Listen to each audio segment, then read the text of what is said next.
आज ना माझ्या मुलांची जेवणाची इच्छाच नव्हती, तर म्हटलं जेवणाच्या ताटामध्ये काहीतरी असं चटपटीत आणि झणझणीत बनवावं जेणेकरून मुलांची जेवणाची इच्छा होईल।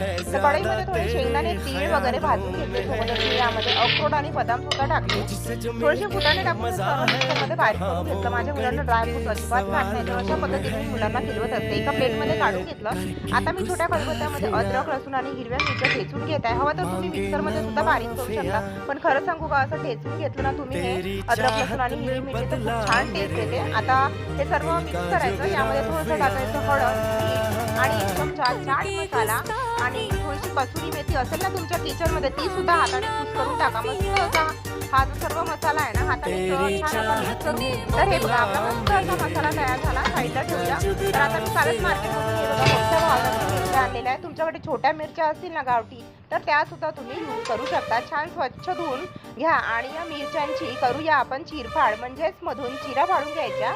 आता यामध्ये ना या मिरच्यामध्ये हा मसाला मस्त असा दाबून दाबून छान असा स्टफ करून घ्यायचा। खूपच छान टेस्ट येते ह्या मिरचीच्या भाजीला। आणि ना जेवणाची तुमची इच्छा नसेल ना तरी सुद्धा तुम्ही पोटभर जेवणार, नक्की सांगते, तुम्ही एकदा नक्की ट्राय करून बघा। आता कढईमध्ये तेल गरम झालेला, एक चम्मच जिरा आणि थोडं हिंग टाकलं आणि ह्या ज्या मिरच्या आहेत ना त्या असं आपण थोड्याशा तेलामध्ये मस्त आचेवर परतून घ्यायच्या झाकण ठेवून।